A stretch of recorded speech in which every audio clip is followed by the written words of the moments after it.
Bună, dragilor, și bine ați venit la o nouă citire. De această dată te invit la o citire generală, în cadrul căreia vreau să văd ce urmează în viața ta, în plan personal, în dragoste, bani, carieră, dar și care este surpriza ta. Începem cu cărțile Oracol.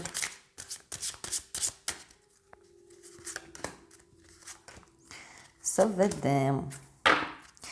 Văd în momentul de față că cineva își dorește foarte mult aici un copil sau cineva lucrează foarte mult la un proiect, însă este un proiect mai ascuns, este un proiect foarte drag sufletului tău. Da? Apoi, hai să vedem puțin despre ce este vorba. O nouă dragoste, o nouă persoană sau o persoană necunoscută pentru tine.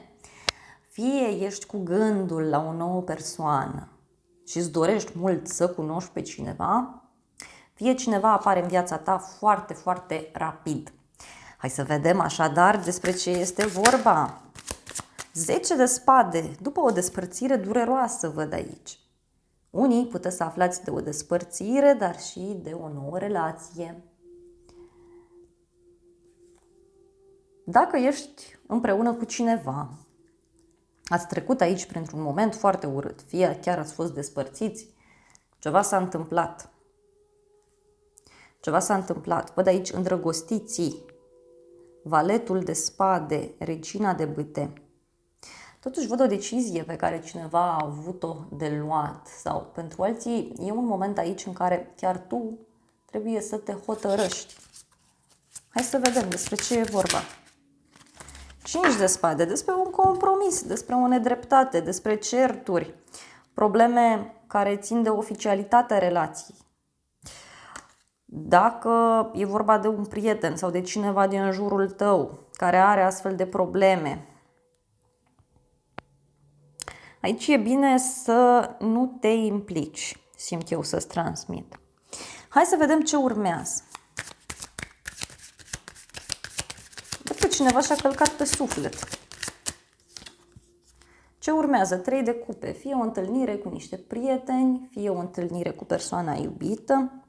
Văd o primă bucurie pentru tine din punct de vedere personal. Hai să vedem. Despre ce este vorba? Asul de cupe și lumea. E foarte frumos. Deci aici e clar că, uite, ai șanse să cunoști o nouă persoană. Omul ăsta vine de undeva de la distanță. Sau dacă ești într-o relație la distanță, aici văd o bucurie între voi, văd o conversație plăcută. Însă văd și un final karmic, ceva ce se închide, ceva ce va merge într-o altă direcție. E un moment aici în care, repet, cineva va avea de luat o decizie și tare tind eu să cred că tu ești persoana asta. Tu ești persoana asta. Hai să vedem puțin despre ce este vorba. Uite, cineva îți scrie sau cineva îți trimite o invitație, cineva îți trimite un mesaj. Văd aici. Cineva e gelos sau geloasă.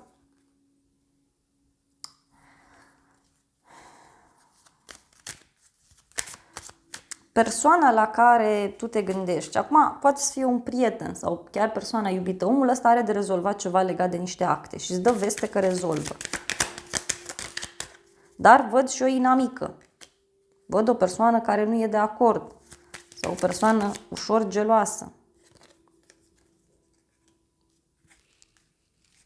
Cineva care se gândește la bani, cineva care nu vrea să renunțe la un anumit lucru. Atenție pe o problemă aici care poate să apară. Hai să vedem pe bani și carieră. Văd aici pe cineva care te ajută foarte mult. Ești într-o perioadă în care încerci să-ți schimbi foarte mult viața. Fie aștepți un răspuns de la un coleg, fie aici este vorba despre faptul că te uiți spre un nou loc de muncă.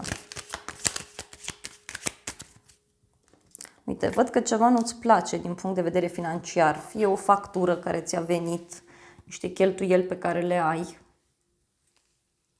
Dar e ceva ce pentru tine îți aduce noroc, da? Poate să fie un moment în care ceva s-a închis, ceva s-a terminat, dar uite, e ca și cum mergi și semnezi un nou contract sau e ca și cum reușești să găsești o soluție la problema asta. Sunt niște probleme aici în cadrul unei instituții publice, deci nu sunt chestii care să te implice pe tine în mod direct. Mai văd o persoană care poate avea niște probleme aici din punct de vedere profesional, cineva din jurul tău. Văd o călătorie pe care urmează să o faci sau cineva care îți dă o veste în legătură cu niște bani și aici fie cineva are probleme financiare și îți cere ajutorul sau ție îți vine o factură, ai ceva de plătit, se întâmplă ceva. E un e-mail pe care îl primești, o veste pe care o primești, dar e ceva ce se întâmplă cu întârziere. Pentru unii văd aici foarte multă oboseală. V-ați săturat de niște reguli. Unii, să știți că ar fi bine să vă luați o vacanță sau să vă luați o zi liberă. Vă vin tot felul de persoane în jurul vostru care vă cer ajutorul și care sunt destul de ciudate. Să vedem surpriza. Surpriza vine din partea unei persoane mature, în mod special o femeie. Poate să fie vorba de o persoană care îți face legătura cu cineva sau văd aici surpriza că vine din partea unei persoane care se află din înalta societate. O femeie pe care o respecti. Hai să vedem despre ce e vorba. Cavalerul de spade și 9 de bâte. Wow, surpriza asta vine printr-un mesaj foarte rapid pe care îl primești. O ceartă, o discuție. Persoana asta nu mai poate să mai aștepte. 9 de bâte înseamnă oboseală. Înseamnă că pur și simplu nu mai poate. Deci cineva are niște probleme aici. Femeia asta îți dă niște vești. Te sună, te caută.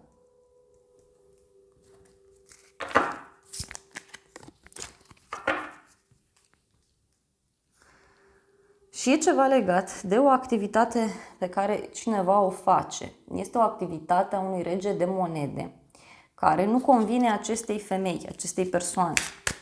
Hai să vedem și despre ce e vorba cu acest cavaler de spade. Regele de cupe. E vorba de o supărare mare pe care persoana asta o are de mult timp. O legătură văd cu o zodie de apă, rac, scorpion sau pești. Cineva are niște probleme foarte vechi, fie de sănătate, fie are probleme mari cu persoana asta și vine și îți spune. Cineva are niște probleme foarte, foarte mari aici. Și vei afla de o decizie în legătură cu niște bani. Fie persoana asta îți cere bani, fie ai de luat niște bani de la cineva. Poți să afli de un divorț, de un partaj sau cineva care s-a hotărât să cumpere un anumit lucru. Hai să vedem despre ce e vorba.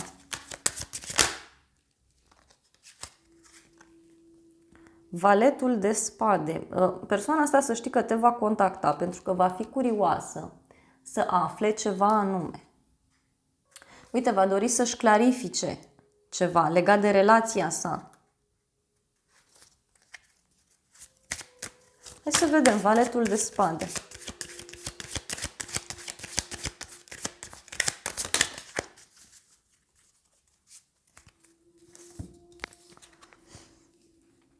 Spânzuratul și 4 de bâte. Da, persoana asta, așa cum spuneam, are o suferință aici, are un blocaj și vrea să-l clarifice cu tine. Are nevoie de ajutorul tău în legătură cu o situație ciudată, în legătură cu o petrecere, cu o întâlnire, cu o zi mare. Cineva vrea să sacrifice o poveste.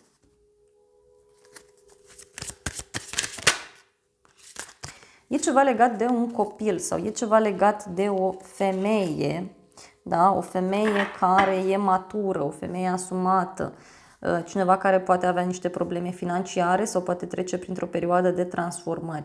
Însă clar aici persoana asta îți dă veste că vrea să închidă ceva, dar mai vrea niște informații de la tine, vrea să vadă și punctul tău de vedere. Hai să vedem despre ce e vorba, da?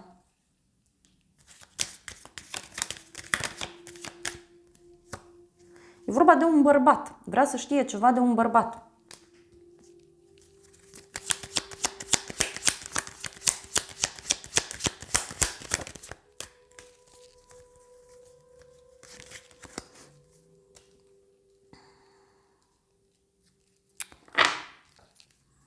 De o relație aici.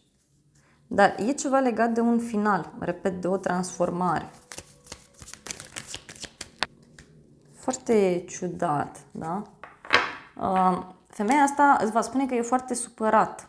E foarte supărată pe acest bărbat sau pe această persoană, pe cineva care l-a trădat, care a trădat-o. Și mai văd o persoană geloasă aici.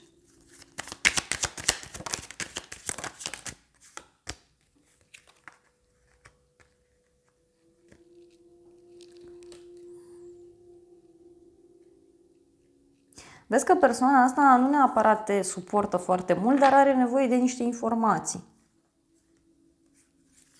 de la tine. Ce fel de informații?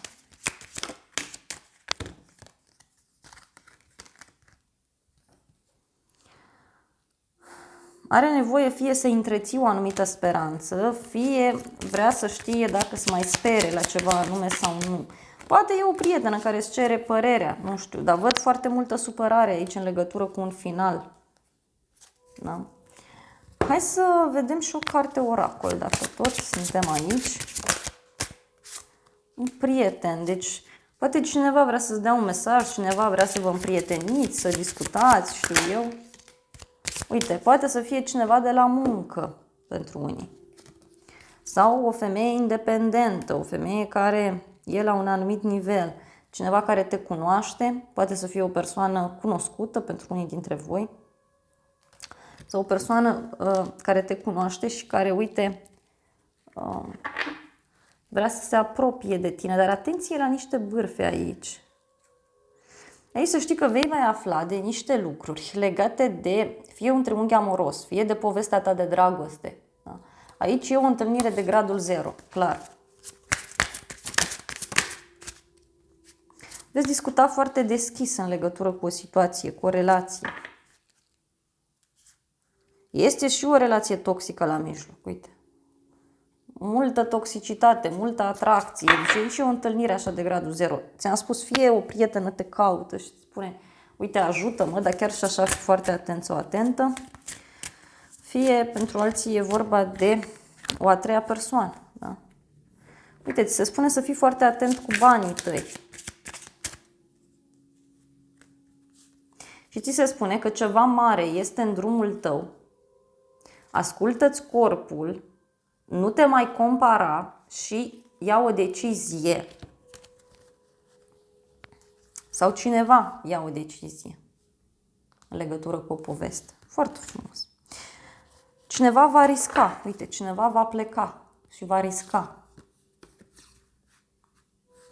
Dragilor, acestea au fost previziunile de această dată. Eu îți mulțumesc pentru atenție, te îmbrățișez cu mare drag. Dacă ai rezonat cu mesajele, te invit să apeși butonul abonează-te. Dacă ai făcut-o deja, îți mulțumesc. Apasă butonul de like, lasă un comentariu dacă simți nevoia. Nu uita faptul că este o citire generală și e posibil să nu rezonezi cu ea în totalitate.